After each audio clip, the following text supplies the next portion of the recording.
Welcome back to my channel, guys. Time for another live action review. This is going to be on Sweet Home Season 1, which you can watch on Netflix. They have all the entirety of Season 1, 2, and I believe 3 is already also out. As far as I've heard, it's the completion of it. So I guess they're done. Not completely sure, but I hope they would release more seasons. But to be honest, for live action to have that many seasons, it's pretty impressive. So it is what it is.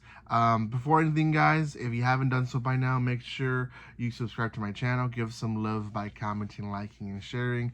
You guys can follow me on social media by checking the description below. Give some love to my channel by checking other videos. I do have a lot of live actions by now, quite a bit of them actually that I've been posting in the past 3-4 months, but I do also have anime, manga, light novels, so check those out, as well as my episode reviews and my episode reactions. I have those out as well, and first impressions. Okay, let's talk about the series.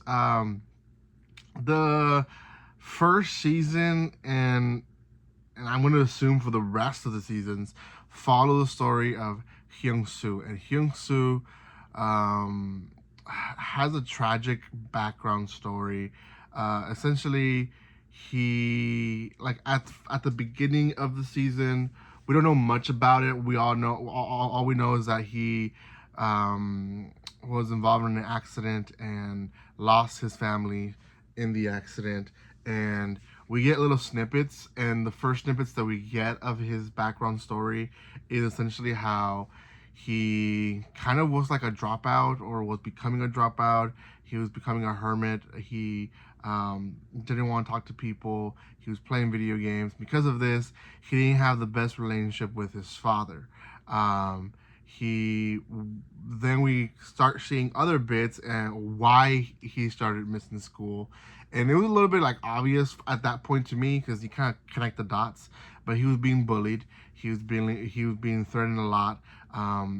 It was an extreme case of bullying, and because of that, he stopped going. So it kind of like it's a snowball effect, and I feel like the miscommunication obviously hurts both sides, but because of an argument that they were having in a car one day in a vacation time that they were taking, because they were trying to just kind of like reignite the family vibes, I guess. But then they started arguing because he wasn't paying attention to the road. The dad crashed the car, and Hyung-soo was the only one that survived.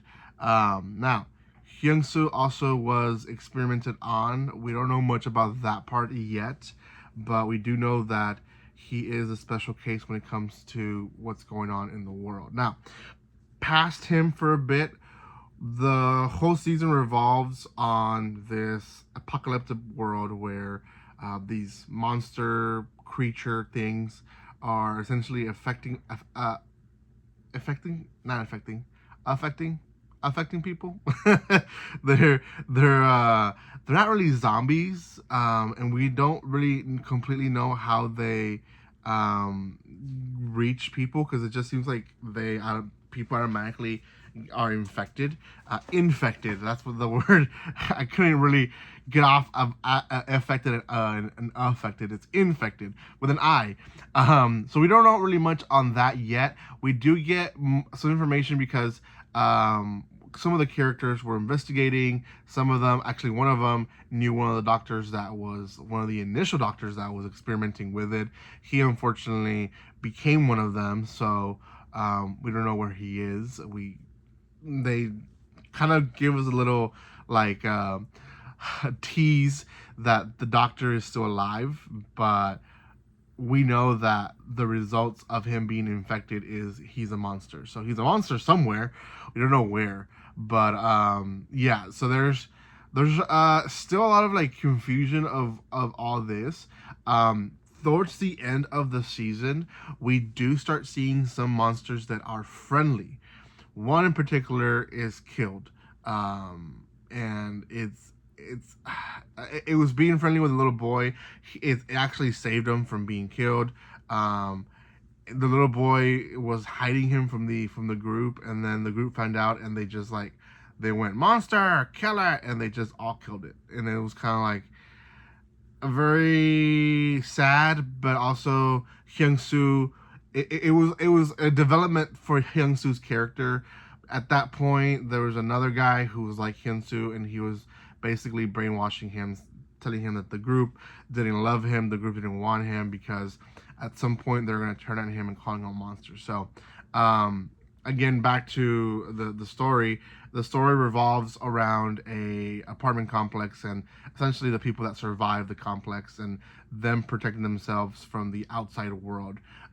It ends with them escaping the complex, and I won't ruin it by saying how, but they get out because of reasons. But then it basically opens the world a lot more at the end of the season, which I'm wondering what directions they're gonna go. So I'm very very curious with that. But we have a lot of characters, and I'm not gonna spend my time explaining every character because at the end of the day, it is a survival series. So I don't want to ruin it and tell you this one survived, this one died, this one was there. But do keep in mind it is a survival series, so we do come close with a lot of these characters. And towards the season one, we start with a huge group. We get a few people survived, right? Different things happen to different people. Some people are just they want to be heroes and they try to save people, and honestly I understand like the feeling, like probably they're just acting on what they think is best at the moment. But like some deaths, honestly I feel like they could have been avoided, but it is what it is. I mean, it's apocalyptic, so stuff like that. There is sprinkle, well, at the end more, but there in the beginning there is sprinkles of like drama when it comes to like just people being people. There is a confrontation between two guys that story it tore my heart apart, to be honest. I don't even want to say what it's about, but there's a confrontation between these two guys. It starts from episode one. It's very weird, like it's a mafia kind of thing, but not really.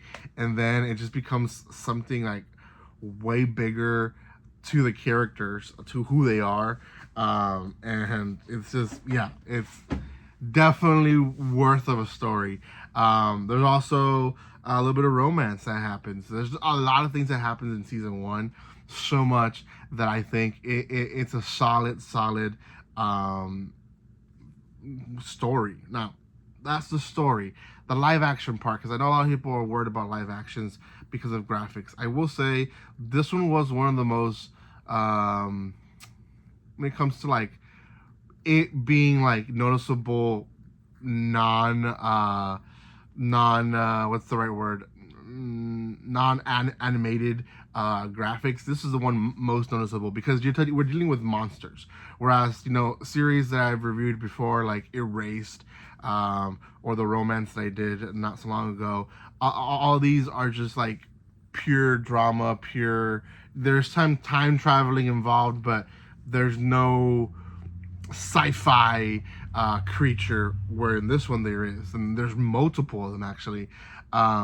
So some of the acting a little rough because again they're acting with green screen, stuff like that, but I honestly think most of the acting was okay to good. One or two characters here were all right with their acting, but the monsters themselves, honestly, it didn't bother me too much. The animation, I can tell they're not real monsters, whereas in other series they're like, wow, that's very realistic.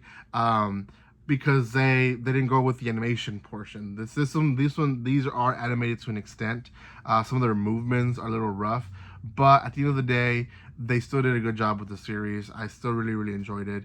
I'm gonna watch season 2 for sure, so I'm excited for that. Yeah, check it out. It is on Netflix. I'll be reviewing the next seasons eventually, because I have other stuff to review as well. But eventually I will be reviewing the next seasons. So I do appreciate all the love and support, guys. And like always, don't be strangers. See you guys.